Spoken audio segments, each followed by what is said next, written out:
It's going to be the Charlotte Bobcats up against the LA Clippers and their high-rising power forward, Blake Griffin. Charlotte, Los Angeles, coming up next.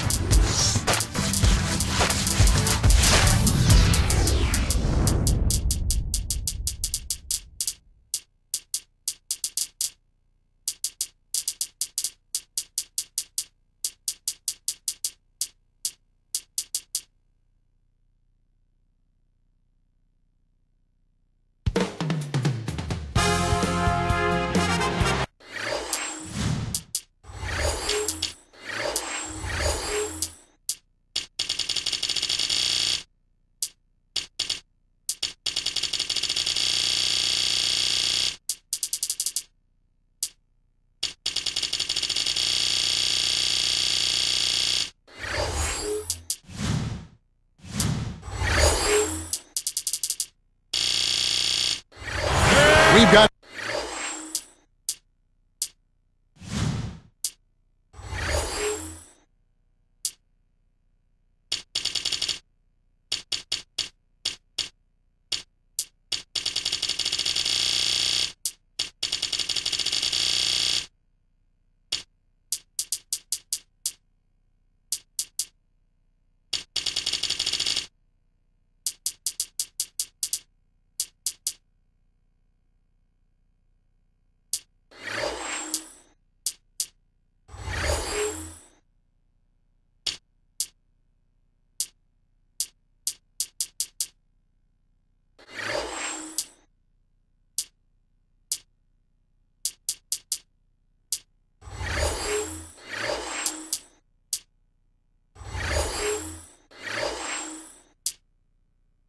NBA basketball in store.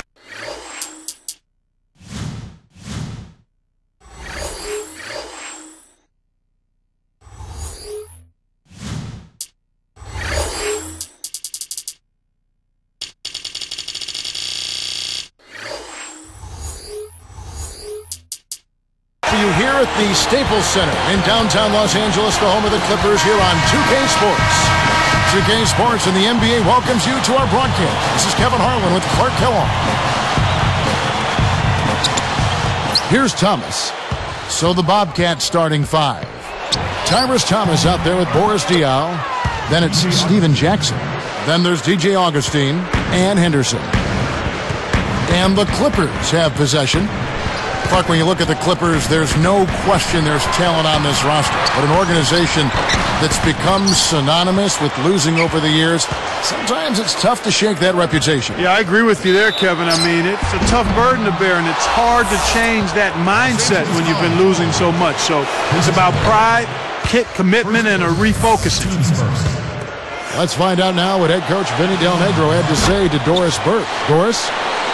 Kevin, the main point of emphasis he passed along to his players was to keep their focus and intensity on the defensive end. He thinks that if they turn in the kind of defensive effort they're capable of, they'll feed off it at the other end of the floor. Gentlemen? Thanks, Doris. So defense is the key early on. You know, it's not surprising, Kevin, when you think about the great team, so much of their game planning really starts at the defensive end of the floor. So when you look at this Clippers roster, can the talent overcome what has made them not much of a factor in the Western Conference? I think they will have a chance to do that, Kevin, but it'll have to happen incrementally. It's not something that will immediately flip. They're going to have to do it in stages, but they've got material there. I mean, their pantry is not barren. I mean, there's some good food in there. Here's Williams. Boris Diaw picking up that last basket.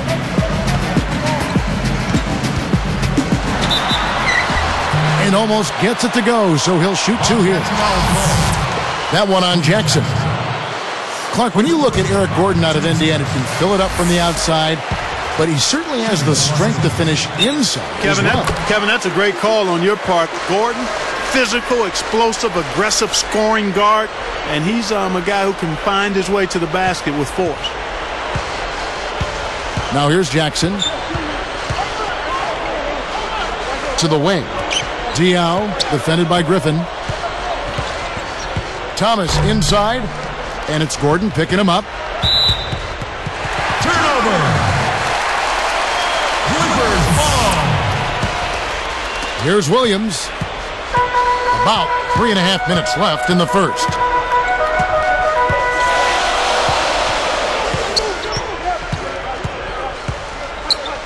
Guarded by Augustine. Outside Griffin. Gordon with it. Just 4 to shoot. Hangs and hits. That's a nice double clutch move there on the layup. And it's the Bobcats' ball. And here's Augustine over Williams. Augustine, no luck. It's 1-on-1. And there's the intentional foul. Yeah, that's a head scratcher to me. Was that a frustration foul, an angry foul? I guess the other team was getting under his skin a little bit. Here's Moon. Steven Jackson covering. Now Moon. Outside Gordon. 1 on the clock. Shot's good. Gordon's got 6. Here's Augustine. 2:20 left in the first quarter. Watching Charlotte, their front court was pretty rough last season, aside from the impressive year from Nazr Mohammed. Tyson Chandler and Boris Diaw both struggled mightily. Yeah, they did, and that's part of the reason I think this team struggled on the road, Kevin. Just no consistency from the front line, and it always seemed to be a patchwork job in that particular area of the floor. Catching up on the changes for Charlotte. Kwame Brown, he's checked in for Thomas, and it's Livingston in for Gerald Henderson. Here's Gordon. 6 points for him. Takes it up. Kept alive.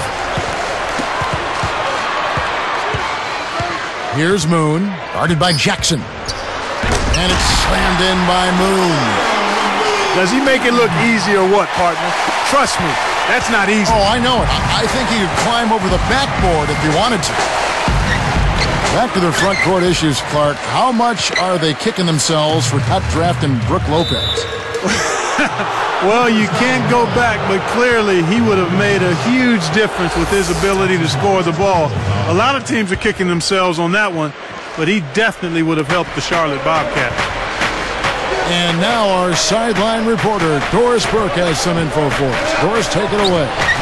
Thank you, Kevin. Last season, Steven Jackson set a franchise record for the Charlotte Bobcats with 43 points in a win over the Houston Rockets.